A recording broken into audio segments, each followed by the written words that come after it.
Pilot আমারে বলছে হেলিকপ্টারে যে এই যে ইন্ডাস্ট্রি গুলো হালকা পাতলা হয়েছে, এই জালেমরা যদি টাকা পয়সা গুলো পাচার না করতো, যত মানুষ দেশে বেকার আছে এই মানুষগুলো একটাও বেকার থাকতো না, সম্মানজনক একটা কর্মজীবন নিয়ে জীবন কাটাতে পারতো।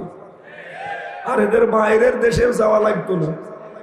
এরা বাইরে যে পায়খানা সাফ করে, এরা বাইরে যে রাস্তা ঝাড়ু দেয়, এরা বাইরে যে মানুষের দোকানে কাজ করে। কেন এদেশে কর্মসংস্থান তৈরি করা যায় না? কোটি কোটি টাকা পাচার করে সাহেব পাড়া বানিয়েছে, বেগম পাড়া বানিয়েছে। কি করবে? শুধু বেগম পাড়া না, সাহেব পাড়াও আছে। আমি কয়েকদিন আগে মালয়েশিয়াতে গেছিলাম, সাহেব পাড়া। যে হোটেলে উঠে দেখি হোটেলের নিচে দুই শয়তান চা খাচ্ছে। কি এখানে সাহেব পাড়ায় থাকবেন না? বলছে না, ওখানে গেলে জনগণ পিটাবে।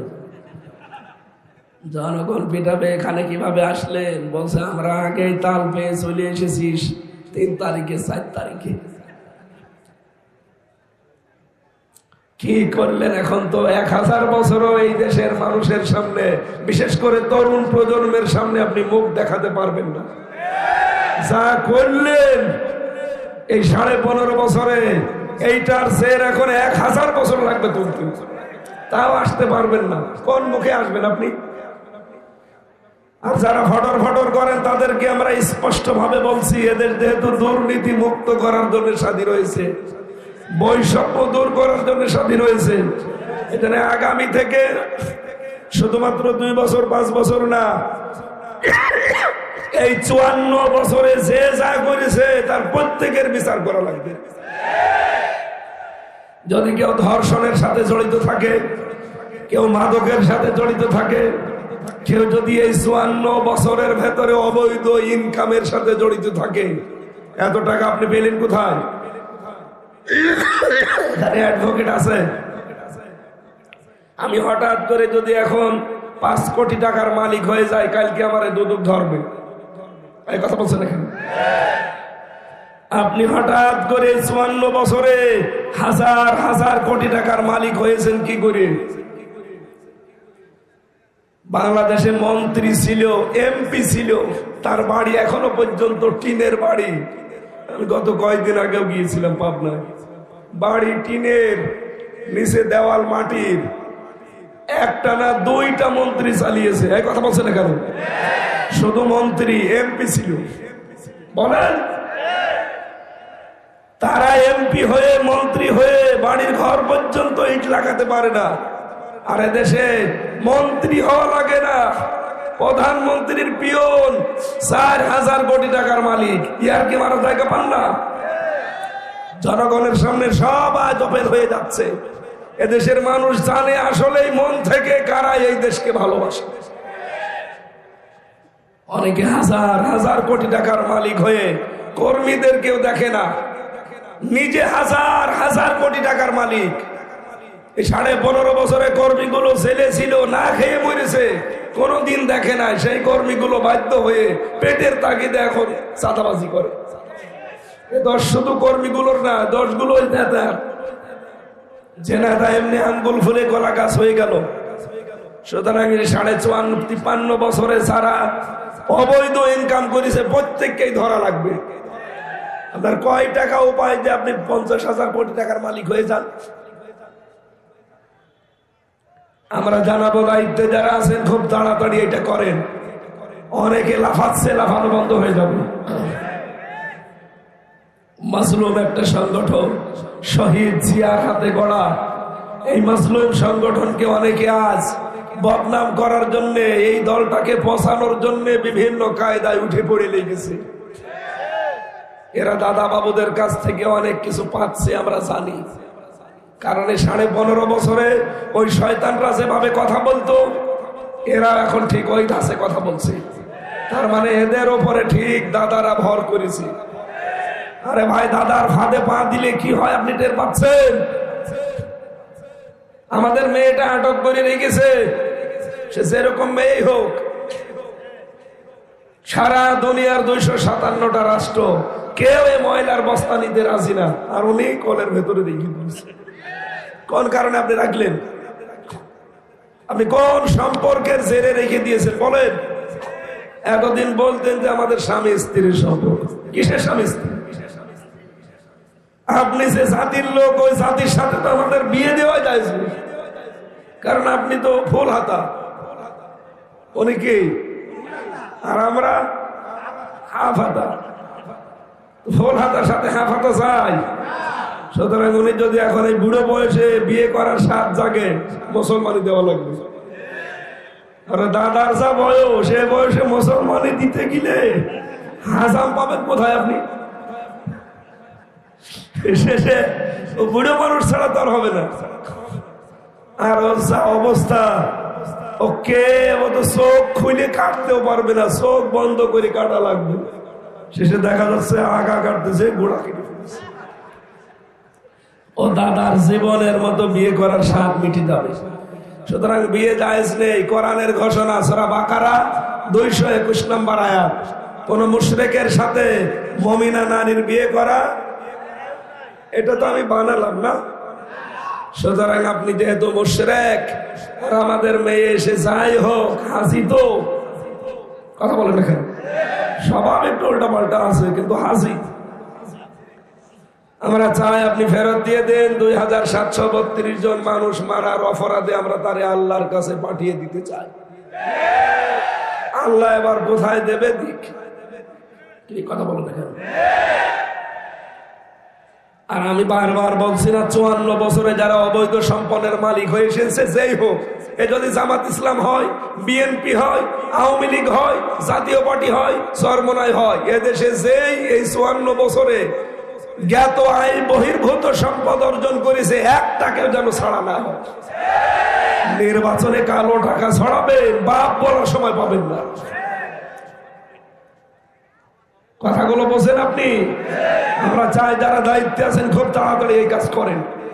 যারা ফটর ফটর করছে, হারুন আর হারুনের বউ, এমনি মুখ বন্ধ হয়ে যাবে। 15.5 বছর একসাথে ছিলাম, কিচ্ছু বলে নাই।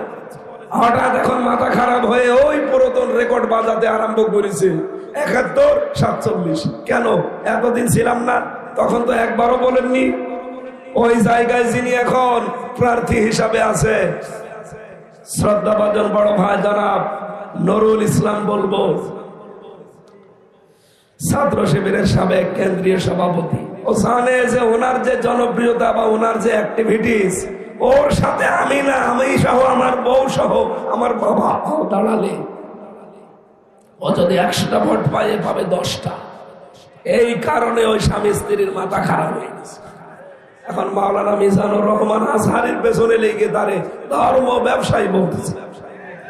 বলেন, এই লোকটা জীবনে রাজনীতি করেছে? কোনদিন রাজনৈতিক কোন ফরম পূরণ করেছে?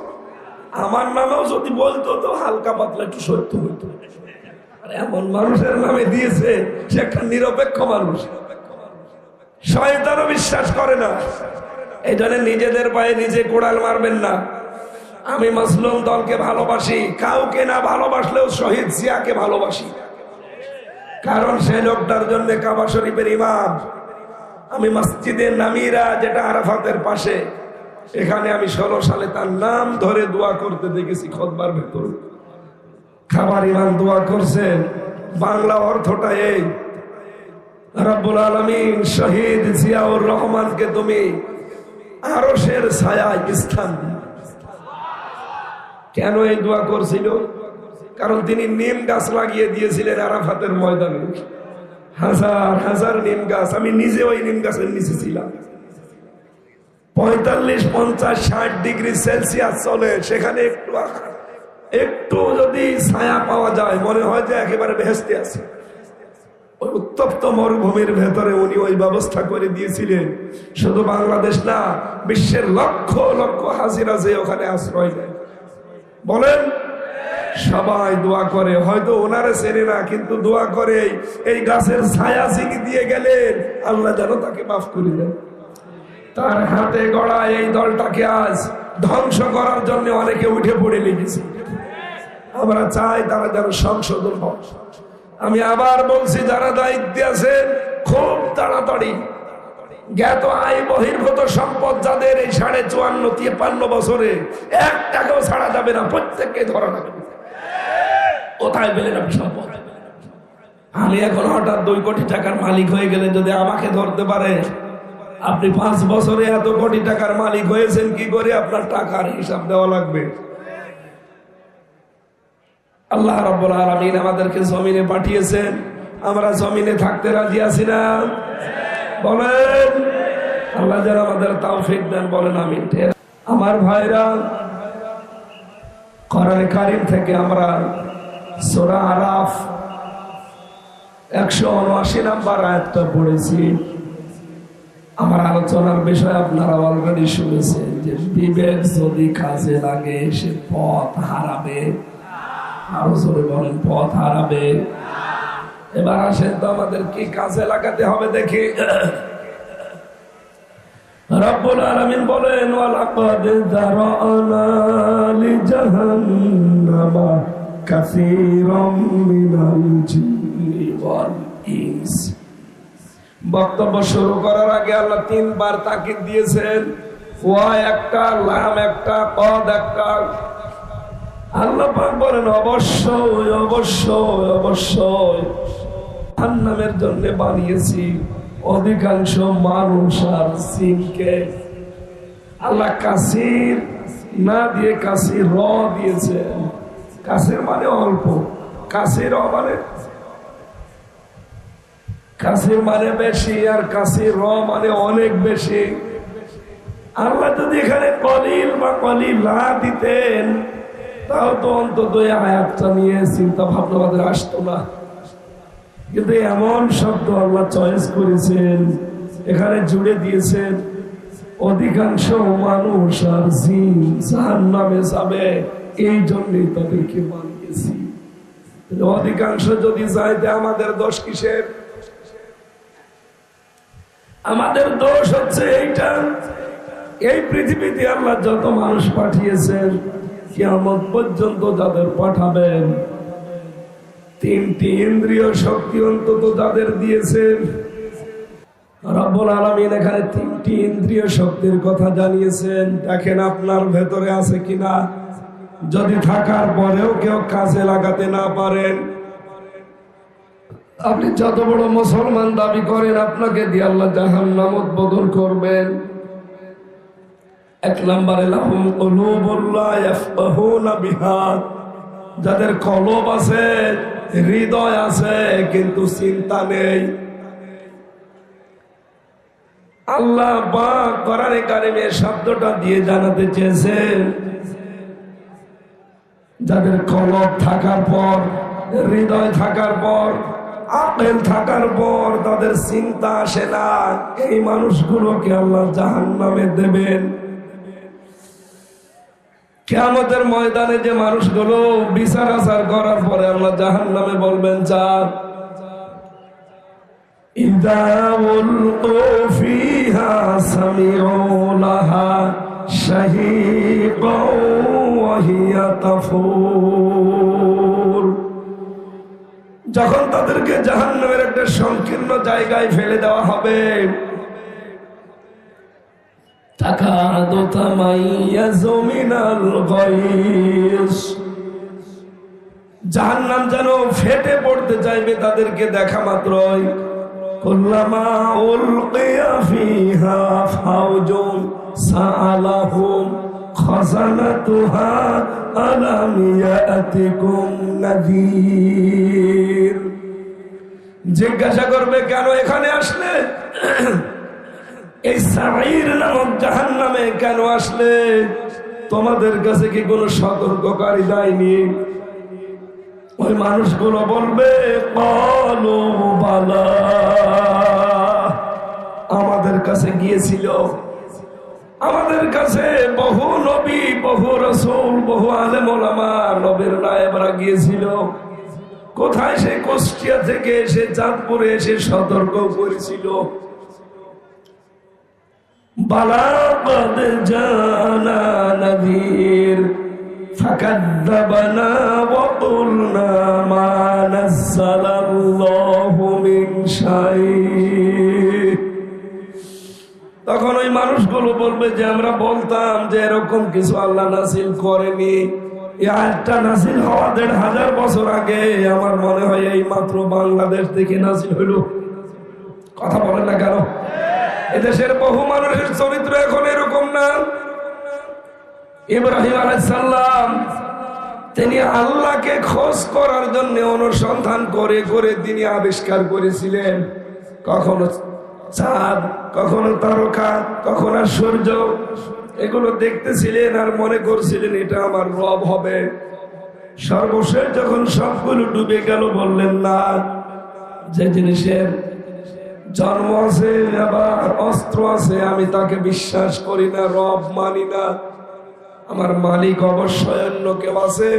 তিনি তখন মুখ ফিরিয়ে নিয়ে বললেন ইন্নী ওয়াজ্জাহাতু ওয়াজহিয়া লিল্লাযী ফাতারাস সামাওয়াতি ওয়াল আরদা হানিফা। হযরত ইব্রাহিম সব দিক থেকে মুখ ফিরিয়ে জাতির লোককে বললেন, দেখো তোমরা যাদের পূজা করো, যাদের দিকে মুখ ফিরিয়ে আসো, সব থেকে আমি মুক্ত। একনিষ্ঠ ভাবে আমার এই চেহারা আমি আকাশ আর জমিন যিনি উদ্ভাবন করেছেন তার দিকে ঘুরিয়ে দিলাম। আমি মুশরিক না। বলেন তো আমাদের জাতির পিতাকে কেউ দেখিয়ে দিয়েছিল আল্লাহর পরিচয়? তিনি নিজে খুঁজে নিয়েছিলেন। আর বাংলার মুসলমানদেরকে আমরা চোখে আঙ্গুল দিয়ে হাতে ধরে দেখিয়ে দেই যে এটা সত্য পথ, এরপরও মানতে চাই না। কথা বলেন না কেন? আপনার বিবেকের কি হয়েছে বলেন তো? আমি তো আপনার বিবেককে জাগ্রত করতে চাই। আমাদের পিতা তিনি খোঁজ করে পেলেন আর আমাদেরকে খোঁজ করে দেখিয়ে দেওয়া হচ্ছে, এরপর আপনি মানতে চান না। ওই সময় বলবে যে এরকম কিছু নাজিল হয়নি, এই কথা আমরা বলতাম। আজ কত মানুষ এরকম কথা বলছে যে হুজুররাও বলেই থাকে, ও নিজেদের স্বার্থে বলে। হ্যাঁ, নিজেদের স্বার্থে বলা মতো কিছু হুজুর এদেশে আছে, এই কথা বলেন না কেন? আজকে আমার তাহেরি ভাইয়ের কথা শুনছিলাম একটা 2 মিনিট। উনি বলছে ফালা তাকুম আলা কবরি, ওহাবি যারা তাদের কবরের কাছে দাঁড়াবেন না। অথচ এই আয়াত কি এর অর্থ বহন করে? এটা আব্দুল্লাহ বিন উবাই মুনাফিক তার নামে নাজিল হয়েছিল। নবীজি যখন তার জানাজার নামাজে যাবেন আল্লাহ এই আয়াতটা নাজিল করলেন যে লোকটা মুনাফিক, আপনি তার জন্য দোয়া করা দূরের কথা, তার কবরের পাশেও যাবেন না। বলেন তো আব্দুল্লাহ বিন উবাইয়ের কবরের পাশে দাঁড়াতে আল্লাহ নিষেধ করেছিলেন কেন? একটাই কারণ আমি পেয়েছি, তার পুরা জীবন পড়ে সে কিন্তু নামাজ পড়তো, রোজা রাখতো, জিকির করতো। কি নবীজির পেছনে নামাজ পড়েছে, হামজার পেছনে না। নবীজির সাথে ইফতারি করেছে। নবীজি যেদিন যা বলেছে ওর সঙ্গে সঙ্গে তাই করেছে। বিশ্বনবী মসজিদে নববীতে একদিন বলেছিলেন যে আল্লাহর কাছে প্রিয় নাম আব্দুল্লাহ আর আব্দুর রহমান। সঙ্গে সঙ্গে সে নিজের নাম পাল্টিয়ে পরিবর্তন করে দিয়েছে আব্দুল্লাহ। নিজের ছেলের নাম পাল্টিয়ে দিয়েছে আব্দুল্লাহ, নিজের নাতি ছেলের নাম পাল্টিয়ে দিয়েছে আব্দুল্লাহ, নিজের বাবার নামও পাল্টিয়ে দিয়েছে আব্দুল্লাহ, শুধু আব্দুল্লাহ। বলেন তো বিশ্ব নবীর কথা সে মানতো আমাদের চাইতে কম না বেশি? আরো জোরে বলেন আর একবার। একটা মাত্র কারণে লোকটা মুনাফিকের সর্দার, কারণ পুরা জীবন মাথা থেকে পা পর্যন্ত সুন্নতের কোনো অভাব ছিল না। ও নবীজির মতো দাঁড়িয়ে রেখেছিল, নবীজির মতো পাগড়ি মাথায় দিত না আমাদের সময়, আল্লাহর নবীর মতো জুব্বা গায়ে দিত, নবীজির মতো মেসাক করেছে, দস্তরখানা বিছিয়ে খাবার খেয়েছে। ওর পুরা জীবন আমি পড়েছি। একটা মাত্র সমস্যা পেয়েছি, রাজনৈতিক জীবনে ওই লোকটা নবীর আদর্শ মানত না, মেনে চলত আবু সাহেবকে। এক কথা বলেন না কেন? 11 ঘন্টার টাঙিয়ে রেখে ওই কথাগুলো এখন আমার মনে মাঝে মাঝে চোখের সামনে ভাসে, আর ভয় লাগে। ওরে বাবু, দেলাওয়ার ভাই নাম শোনেননি শিবিরের? ওই যে অফিসারটা সঞ্জয় হিন্দু, ওই কোলাঙ্গার আমারও দায়িত্ব ছিল। ও বলছিল দেলাওয়ারের এই তার গরম করে আমরা ওর লজ্জাস্থানে ঢুকিয়েছি, তার গরম করে লাল টকটকে হয়ে যায়, ওইটা নুনুর ভেতরে দিয়েছে, লজ্জাস্থান পোড়া কিছু হয়ে গেছে। এখন পরবর্তীতে চিকিৎসা করে আল্লাহ আবার ফেরত দিয়েছে।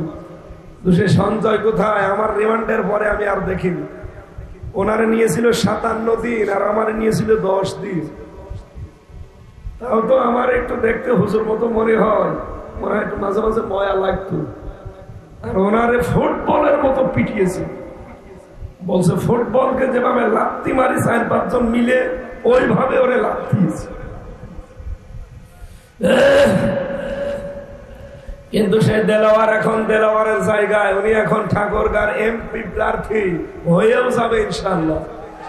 কারণ আমি ঠাকুরগাঁও গিয়েছিলাম, ওনার যে জনপ্রিয়তা, মাজলুম তো এই জন্য আল্লাহ সৃষ্টি জগতের ভেতরে তার উপর একটা মায়া তৈরি করে দিয়েছে। হিন্দু পর্যন্ত বলে না এ আমার জেলার সন্তান। এই মায়াটা ঢুকিয়েছে কে? বলেন বলেন। আমিও মাজলুম ছিলাম 3 বছর। এই জুলুম, অত্যাচার এবং এই টর্চারের কারণে মনে হয় এই দেশের মানুষের অন্তরে আমার প্রতি একটা আলাদা ভালোবাসা আল্লাহ তৈরি করে দিয়েছে। আমি নিজে এটা টের পাই, এই জন্য আমার এত চাপ যাচ্ছে। আমার ভাইরা কণ্ঠ ছেড়ে যাবে আমি আশা করছি ইনশাআল্লাহ। ছেড়ে গেলে যতক্ষণ চালাতে চায় থাকবেন তো? কণ্ঠটা থাকলে আমার অসুবিধা।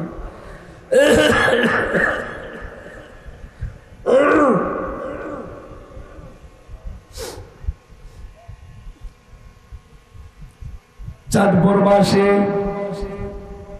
রব্বুল আলামিন ওই সময় যে মানুষগুলোকে জাহান্নামে সাঈর, কি বললাম,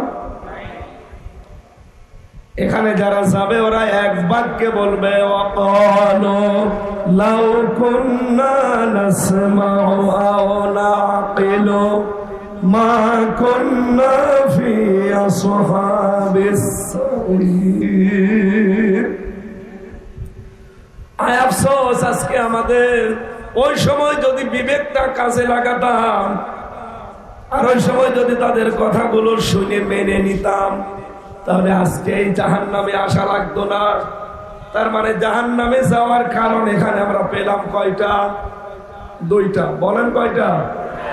একটাকে যারা শোনার পরে না শোনার ভান করে থাকেন, 2 নম্বরে যারা বিবেকটা কাজে লাগান না।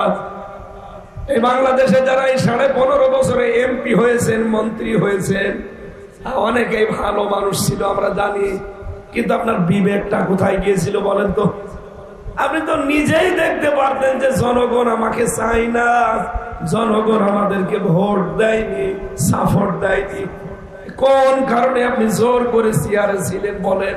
আপনার বিবেক কি কিছুই বলেনি? এই জন্যই তো ভুল সিদ্ধান্ত আল্লাহ চাপিয়ে দিয়েছে একটার পরে একটা। এটা সূরা ইউনূস 11 নম্বর পারা, 11 নম্বর পারা 19 নম্বর পৃষ্ঠা 5 নম্বর 4 নম্বর লাইনের 100 নম্বর আয়াতের শেষের দিকে আছে ওয়ায়াজআলুর রিজসা আলাল্লাযীনা লা ইয়াকিলুন।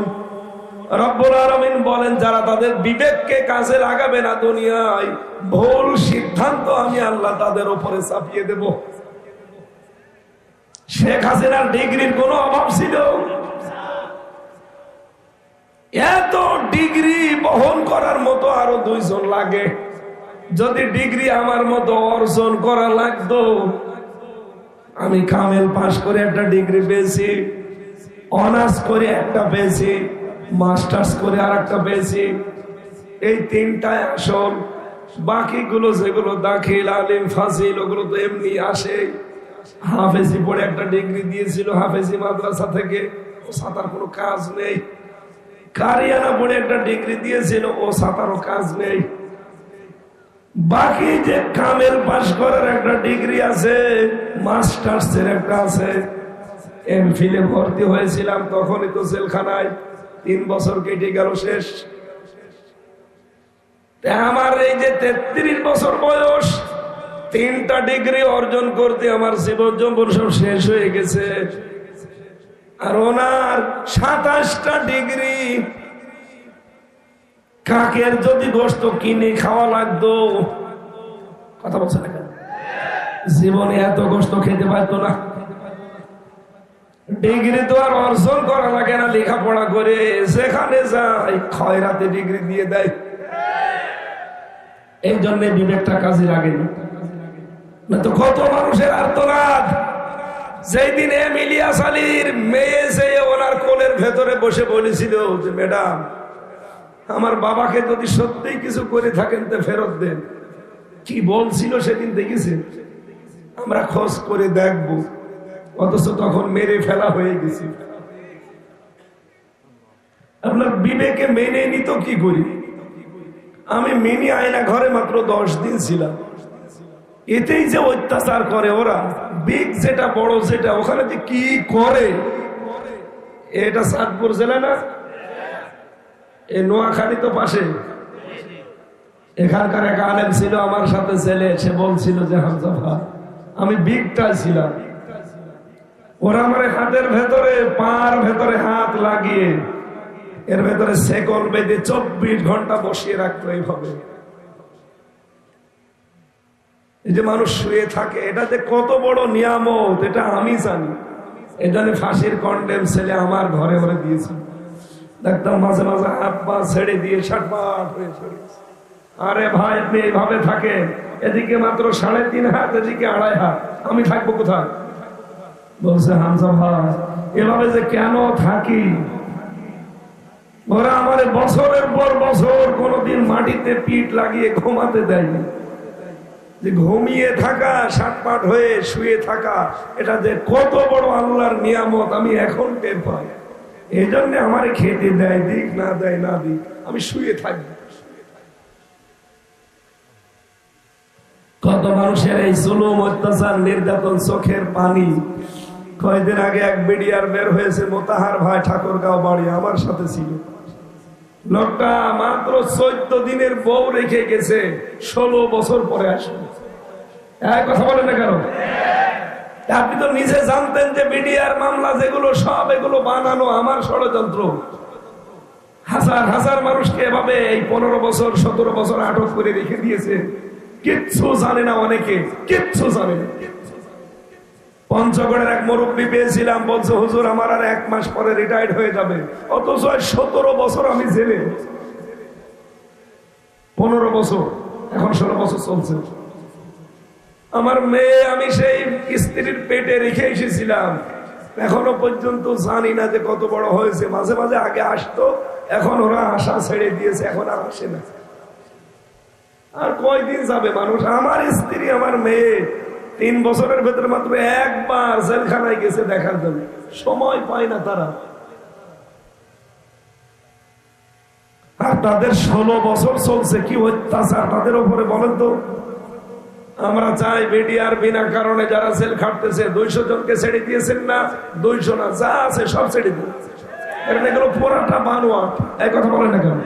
পোড়া বানোয়াট, সব ওই মহিলার কারসাজি।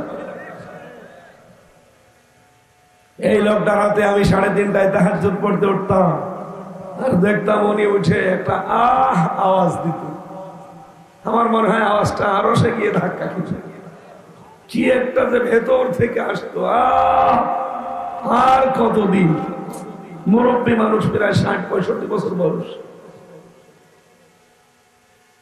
কত মানুষের আর্তনাদ এই ক্ষমতার চেয়ারের সাথে লুকিয়েছিল আপনি জানেন। এমনি আল্লাহ জালেমদের ধরেছে, এমনি ধরেনি। হাজার হাজার মানুষের চোখের পানি লেগে আছে, কত কষ্ট। আমার মেয়েটা পিছন ভ্যানে ওই ছোট ছোট আঙ্গুল দিয়ে ঝুলেছিল, দেখেননি আপনারা? কি জুলুম করেছিল এই দেশের মানুষের উপর। আল্লাহ এমনিতেই তাদের উপর প্রতিশোধ নেয়নি, একেবারে এই জুলুম যখন শেষ হয়ে গেছে, ওরা তো মনে করতো আমাদেরকে আল্লাহ মনে হয় ভালোবেসে ক্ষমতায় রেখেছে। ওরা যেটা মনে করতো আল্লাহ ১৫০০ বছর আগে জানিয়েছেন। সূরা আলে ইমরান ১৬৮ নম্বর আয়াতে দেখবেন আছে, ওয়ালা ইয়াহসাবান্নাল্লাযীনা কাফারু আন্নামা নুমলি লাহুম খায়রুল লিআনফুসিহিম ইন্নামা নুমলি লাহুম লিয়াজদাদু ইসমা ওয়া লাহুম আযাবুম মুহিন। হে নবী, কাফেররা মনে করে, কাফেরেরা মনে করে তাদের দিকে যে ক্ষমতা আমি দিয়ে রেখেছি, ওরা মনে হয় যে এটা নিয়ামত হিসাবে পেয়েছে। অথচ না, ওদেরকে এই ক্ষমতা দিয়ে আমি বিভিন্ন পাপের কাজ করাই। ক্ষমতা পেয়ে এত দূর চলে গিয়েছিল, মানুষ যে মানুষই মনে করতো না। আমি জীবনে রিমান্ডে যত গালি খেয়েছি, এই ৩৩ বছরও এত গালি খাইনি। আমার মা মাতালি তুলে, আমার বাবার নাম তুলে, বোনের নাম তুলে, বোর নাম তুলে গালি দিত। বিপ্লব কুমার, সঞ্জয় দত্ত, হিটলার, দেবদাস, এগুলো ছিল আমার রিমান্ডের অফিসার। এসব তো আল্লাহর ওলি না?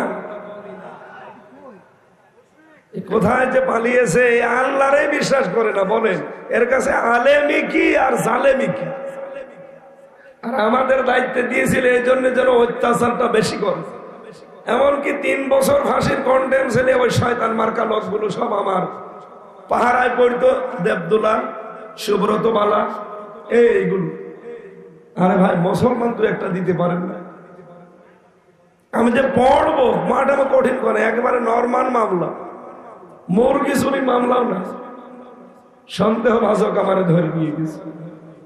একদিন কারারক্ষীরে বললাম যে ভাই, একেবারে ২৪ ঘন্টা তালা লাগিয়ে রাখে, সিসি ক্যামেরা দেওয়া, কথাও তো বলা যায় না।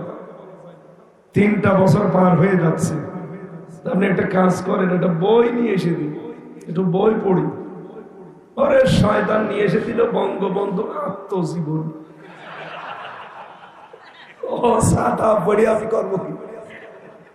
ঠিক আছে, পরের সপ্তাহে নতুন বই দেন। পরের সপ্তাহে দিয়েছে বঙ্গবন্ধুর চীন সফর, এরপরে দিয়েছে বঙ্গবন্ধুর ছেলেবেলা। একদিন গরম দিয়ে বলে ফেললাম, ওই বেটা কি বই দিস? ভালো কোনো বই দেওয়া যায় না। কি বই দেবো? বললাম আমার ফাঁসি চাই, এই বইটা এবার পড়তে পড়তে নেই। মানে আমি মেজর ডালিম বলছি, এই বইটা একটু নিয়ে এসে দে, একটু পড়ে শান্তি পায়। দিল না। কয়েকদিন পরে বললাম যে ভাই, কিছুই যদি না পারেন, এখানে এটিএম আজহারুল ইসলাম আছে, জামাতদারি জেনারেল, নাম শোনেননি? উনি পাশের বিল্ডিং এ আছে। আপনি এক কাজ করেন, ওনার কাছে যে বলবেন যে হামজা আছে, আপনার কাছে তো অনেক বই আছে, একটা বই দিন। উনি মাঝে মাঝে এই কারারক্ষীদেরকে দিয়ে কয়টা বই পাঠিয়েছিল। একটা প্রোডাক্টিভ মুসলিম, যেহেতু কণ্ঠের কারণে সব বলতে পারছি না, শুধু থিওরি গুলো বলছি। বাড়িতে যে বইটা কিনবে, পারিবারিক জীবন কিভাবে জান্নাত বানাবেন, বাইরের দেশের লেখক, প্রোডাক্টিভ মুসলিম, মনে থাকবে? প্রোডাক্টিভ মুসলিম, খুব সুন্দর বই। পুরাটা পড়েছিলাম প্রায় ৩ বছর, তো বহুদিন পড়েছি। আর একটা পাঠিয়েছিল কারাগারের একদিন, জাইনাব আল গাজালির। এই বইটা আমি প্রায় ৭ বার পড়েছি। এই সমস্ত বইগুলো শেষের দিকে যেহেতু পেলাম ওনার কাছ থেকে, খুব আনন্দ লাগতো। আল্লাহ এই বইগুলো যদি আগে দিত। একবার এক সাক্ষীর আর এক মুসলমান কারারক্ষী পড়েছে। বললাম তো ভাই, আপনার এখানে নাম লেখা আছে আশরাফুল, দেখা আপনারা দেখে একটু সাহস হচ্ছে যে আপনি আমারে মানবেন যে হুজুর আমি আপনার ভক্ত। ঠিক আছে, ভক্ত যখন দাবি করলে তুই এই 2টো তাফসির এনে দিয়ে আমার লাইব্রেরি থেকে আল্লাহর কে ইশারা তাফসির এনে দিল, একটা ফি জিলালিল কোরআন আর একটা তাফহিমুল কোরআন। যেই 2টা আমি সবচাইতে বেশি পছন্দ করি। দেখা আলহামদুলিল্লাহ, এখন ছেলে কয় বছর কাটালো আর অসুবিধা। সেখান থেকে যেগুলো তথ্য পেয়েছিলাম তার ভেতরে এইটা একটা, যারা বিবেক কাজে লাগাবে না তারা জাহান্নামে যাবে, আর কেউ যদি বিবেক কাজে লাগাতে পারে সে পথ হারাবে না। সুবহানাল্লাহ বলতে পারেন না? আমার চাঁদপুরবাসী রব্বুল আলামিন জালেমদেরকে কাফেরদেরকে কোন নিয়ামত যদি দেয়, ক্ষমতা, টাকা পয়সা, প্রভাব প্রতিপত্তি, ওদের ভালোর জন্য দেয় না। ওরা মনে করে আমাদের ভালোর জন্য দিয়েছে। আল্লাহ বলেন না, ইন্নামা নুমলি লাহুম লিয়াজদাদু ইসমা। আমি ওদেরকে ঢিল দিতে থাকি, ওরা যা অপরাধ গুলো করে অপরাধ আরো বাড়াতে থাকি। আমি চাই ওদের পাপের বোঝাগুলো পরিপূর্ণ হয়ে যাক, কারণ ওদেরকে আমি অপমানজনক শাস্তি দেব। আল্লাহ যে আজটা কত বাস্তব, এদেশে যারাই বাড়াবাড়ি বেশি করেছে দেখেন তাদেরকে আল্লাহ তত বেশি অপমান করছে। এই যে বিচারপতি কালামানিক কলার পাতায় শুয়েছিল, বলেন ওর বেঞ্চে যেদিন কেসটা ওঠে, আল্লামা দেলাওয়ার হোসাইন সাইদি রহমতুল্লাহ আলাইহির ওনার সর্বশেষ যে মামলাটা ছিল এটা ধর্ষণ মামলা।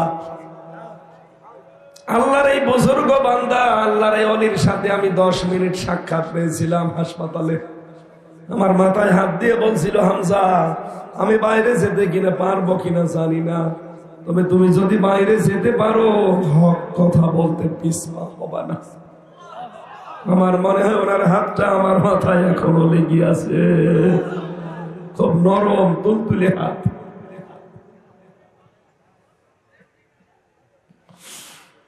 আমার ভাইরা, মেয়েটাকে অ্যাডভোকেট তাজুল ইসলাম জিজ্ঞাসা করছে যে মা, মাওলানা সাইদি আপনাকে ধর্ষণ করেছে? বলে হ্যাঁ। আপনার বয়স কত এখন? যে সময় আপনার জন্ম তারিখ কত বলেন তো?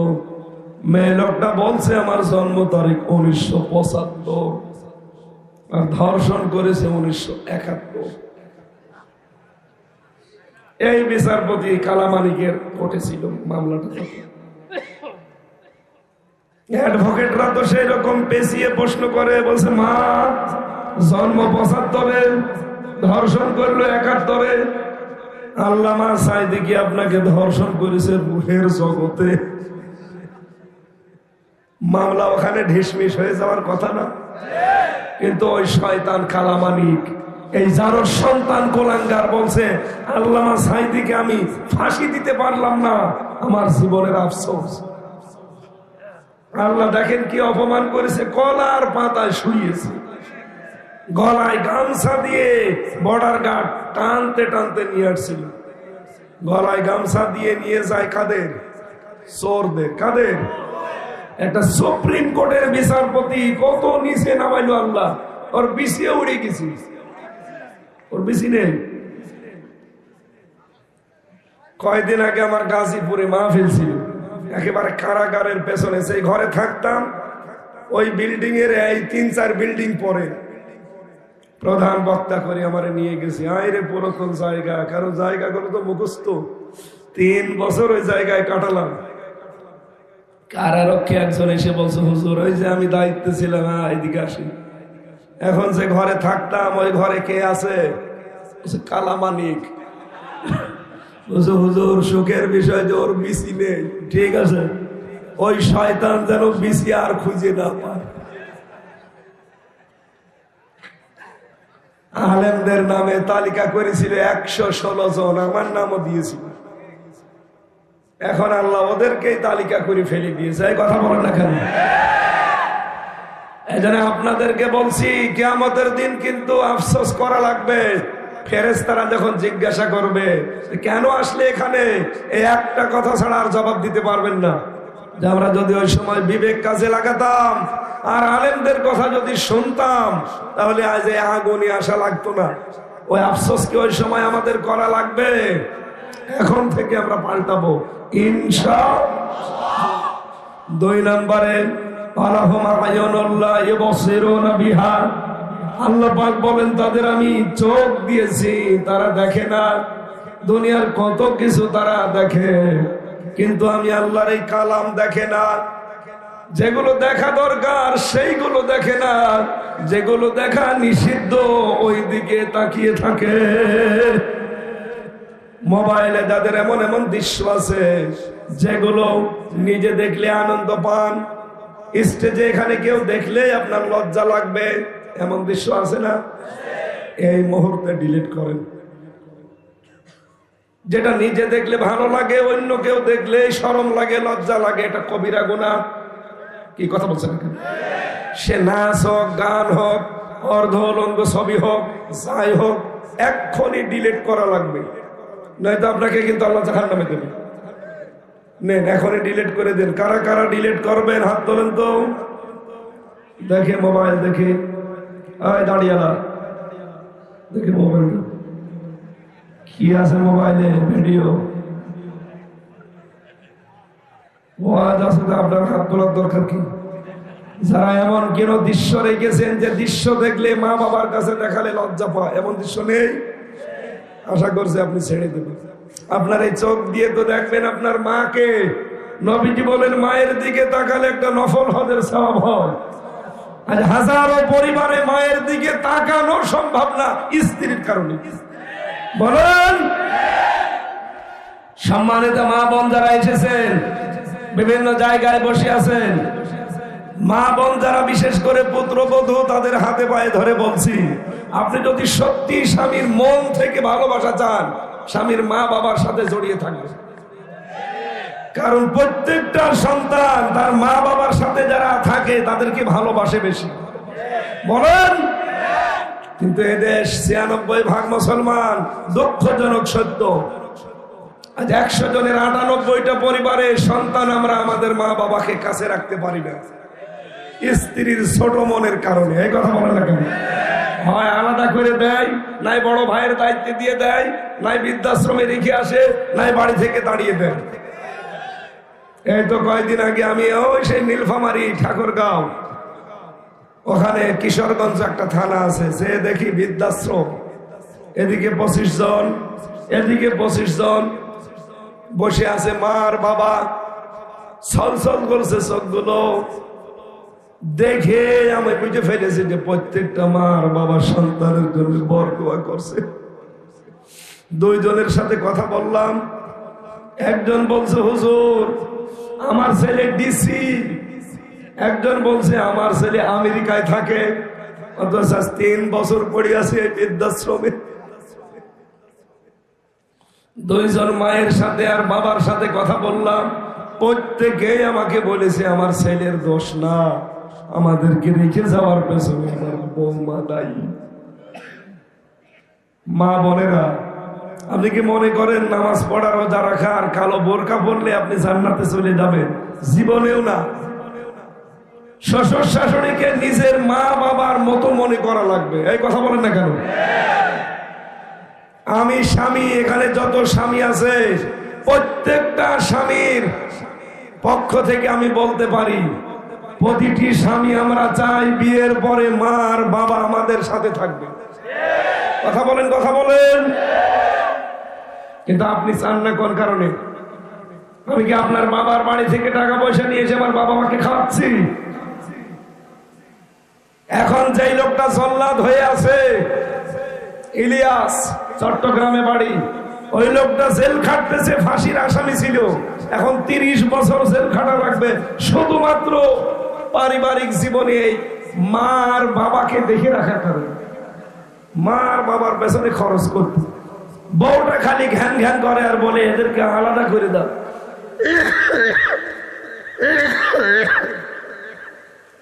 শেষে বলছে হুজুর আমি কি করব, মার বাবাকে আলাদাও করে দিতে পারে না, কারণ আমি একা ভাই, আমার আর ভাই বোন নেই, আমি তাড়িয়ে দেব কোথায়? শেষ পর্যন্ত বউকে সংশোধনের জন্য একটা থাপ্পড় দিয়েছি, ও সাথে মরে গেছে। মরে গেছে। মরে যাওয়ার পর ওর মা আর বাবা আমার পর মামলা দিল, ভাড়ার মামলা। এই যে আমি আজ 22 বছর আমার জেল খাটতেছি, 30 বছর জেল আমার। বলেন এই লোকটার জীবন শেষ না? 17 বছর ছিল সৌদি আরবে, আর 30 বছর জেলে, কত হয়? 47। আরো 20-25 বছরের জেলে ঢুকেছে। কি তার জীবনের আর বের হয়ে কি পাবে সে? সে খুব বড় কাজের জন্য জেল খাটতেছে, পারিবারিক জীবনের ছোট্ট একটা কাজের কারণে। এইগুলো দেখে দেখে জেলখানায় ওই মুসলমান কারারক্ষে যেদিন পেতাম, কিছু মানে ঘোষ বলা যায় না, কিছু হাতিয়া দেওয়া যায়।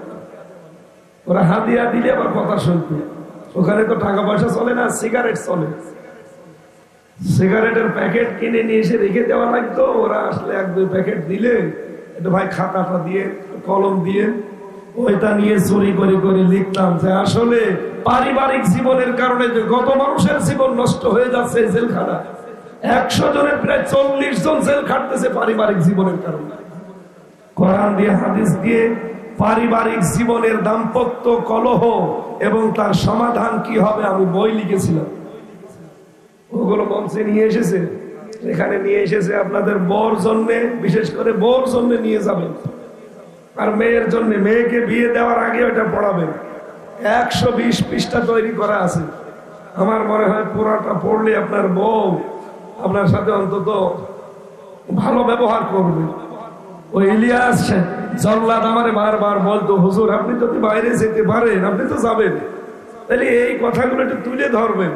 পারিবারিক জীবনে এই ছোটখাটো বিষয়ের কারণে আজ হাজার মানুষের জীবন নষ্ট হয়ে যাচ্ছে। কত মানুষ ওই 4 দেওয়ালের মাঝে অসহায়, ওখানে কেউ কারো না, ওটা একটা আলাদা দুনিয়া। এই জন্য আমাদের জীবনটা যেন নষ্ট হয়ে না যায় ভাইরা। আমাদের চোখ দিয়ে দেখা তো এগুলো সব দেখতে পাচ্ছি। পৃথিবীতে হজের সওয়াব পাওয়া যায় মায়ের দিকে বাবার দিকে তাকালে, অথচ স্ত্রীর দিকে তাকানোর কারণে মন রাখতে গিয়ে মা বাবার দিকে আমি সে নজরও দিতে পারি না। আমার কথার অর্থ বোঝেন?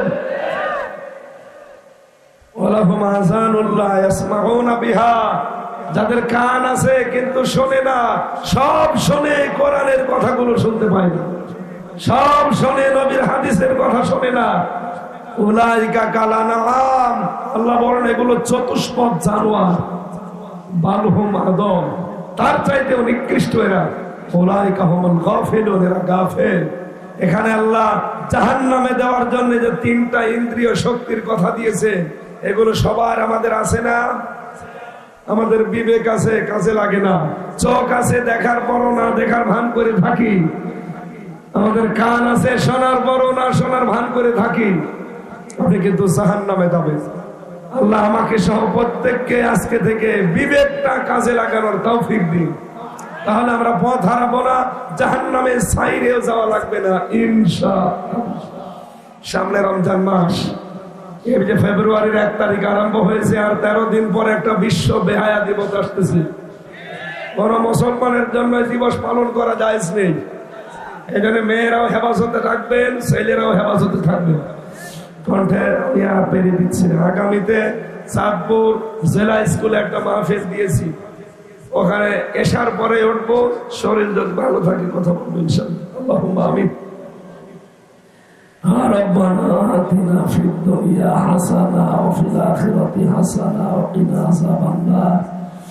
আল্লাহ মুক্ত জীবনে যখন ফিরিয়ে দিয়েছো, কণ্ঠটা ছেড়ে দাও, শরীরটা তুমি আগের অবস্থায় ফিরিয়ে দাও। তোমার বান্দা বান্দিরা বড় আশা নিয়ে আসে, কথাগুলো যেন বলতে পারি, সেই তৌফিক আমারে ভিক্ষা দাও। আজকের আয়োজনে কত কষ্ট করে তারা সাজিয়েছে, আমার সাইফুল কবির ভাই সহ যত মানুষ এই মাহফিলের জন্য শ্রম দিল, এদেরকে তুমি মঞ্জুর করে নাও। মেয়েদের আলোচনাটা বিস্তারিত করতে পারলাম না, যে বইগুলো আমি জেলখানায় লিখেছিলাম মেয়েদের উপরে, এগুলো মেয়েদেরকে পড়াশোনা করার তৌফিক দাও। এলাকায় মাটির নিচে যারা ঘুমিয়েছে কবরগুলো জান্নাত বানাও। আমার কণ্ঠ সাফর দিচ্ছে না, এই জন্য আমি শেষ করে দিলাম। আল্লাহ, হাজারো মানুষ নিয়ে মুসাফির অবস্থায় দোয়া করছি, আমার কণ্ঠটা আল্লাহ তুমি ছেড়ে দাও, আমার শরীরটা তুমি আবার শেফায়ে কামেলা আজেলা হিসাবে ভিক্ষা দাও। জালেমরা কঠিন টর্চার করে আমার নষ্ট করে দিয়েছে, আমি তোমার কাছে ভিক্ষা চাই। কোনদিন তো ভাবি নাই যে বের হব, তুমি যখন দয়া করে বের করে দেশটা মুক্ত করেই দিলে, তোমার বান্দা বান্দিরা তো আশা নিয়ে আসে, এদের আশায় তুমি গড়ে গালি দিও না। এরা যেন আশাটা পূরণ করতে পারে সেখানে যায়। মেহেরবানি করে তুমি আমার কণ্ঠ আর শরীরটা ভিক্ষা দাও। ডাক্তার যা বলে এখন খুলতে গেলে কালকে যে মাহফিল নোয়াখালী, কিভাবে আমি এখন বাড়ি চলে যাব? এই কমিটির লোকজন জনগণের কাছে কি জবাব দেবে? কষ্ট হলে বেশি অন্তত দেখা করা লাগছে। আল্লাহ তুমি মেহেরবানি করে আমার বিছানায় ফেলে দিও না। কত কথা আমি সাজিয়েছিলাম আজকের তাফসীর মাহফিলে, শরীর আর কণ্ঠ একটাও সাপোর্ট দিচ্ছে না। আল্লাহ তুমি আমার মাফ করে দাও। আলহামদুলিল্লাহি রাব্বিল আলামিন, লা ইলাহা ইল্লাল্লাহু মুহাম্মাদুর